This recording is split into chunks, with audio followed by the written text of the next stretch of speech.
Good evening. Welcome to Bedtime Stories for Night Owls. Tonight's story is Story of an Oak Tree by Winifred Flower. On an October afternoon in the year 1623, two boys were playing under an oak in their father's park. They had collected fallen acorns to act as soldiers in a battle. After the boys had gone, a red squirrel appeared, inspected the piles of acorns, and ran off with one to his store. Again and again he returned, but in a sudden fright dropped one acorn and scampered up the tree. At sunset, a hungry woodhouse found this acorn and carried it into a holly bush to eat in privacy. As he sat up to bite it, his ears and nose warned him of approaching danger. He whisked down a hole, and the acorn was left under the bush. It lay there all that autumn, and by the end of winter had begun to split. Through the split grew the plant's first root, blindly reaching downwards into the earth to find water. Plenty of food was stored within the acorn itself, and as the spring came, the first pair of green leaves used this to help them grow up into the light and air. The next leaves showed the little seedling was a true oak. They were soft and delicate, but shaped like those of the parent tree. Two more leaves followed, and the roots worked farther into the ground. By the autumn, buds had formed, already containing next year's leaves in miniature, and the green leaves turned yellow and fell off. The seedling rested quietly through winter, and with another season of growth, put out new leaves and grew 3 inches taller. Many other seedlings perished, but this one, protected from weather and animals by the prickly holly, survived. Each summer it increased its height, and its stem grew a little thicker. Oaks grow slowly, and a young chestnut, which sprouted in the same year, was twice as high as the little oak. One spring, an insect laid an egg in its topmost bud, which grew diseased and withered. 2 buds below carried on the growth so that a Y-shaped fork appeared.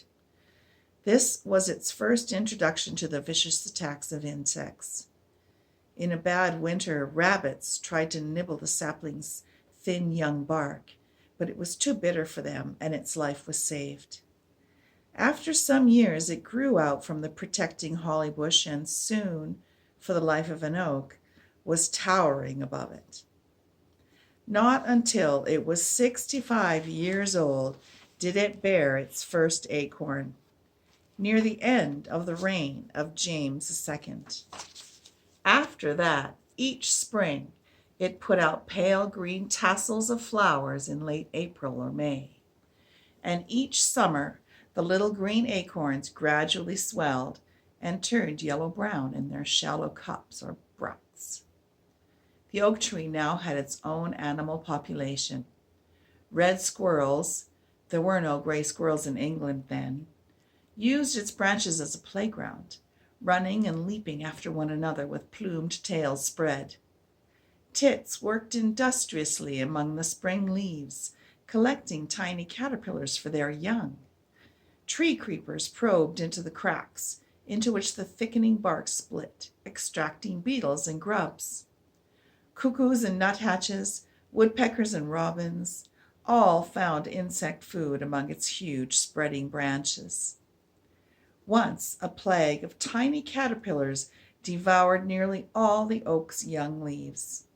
Its branches had a wintry appearance, but the sap was still flowing strongly upwards, and gave it energy to grow a completely new set of leaves. Lives of other insects depended on the tree. Several kinds of gall wasp laid their eggs in bud or leaf. Their grubs, by irritation, caused the tree to form a swelling around each.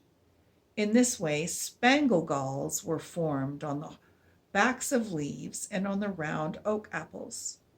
The oak apples, out of which insects had come, showed little holes.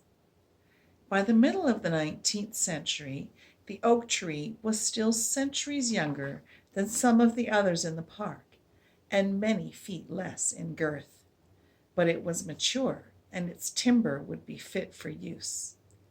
The owner of the house at that time needed money, and a man went round the park calculating how much timber would be given by each tree, and what profit could be made after the labor of felling, carting, and sawing.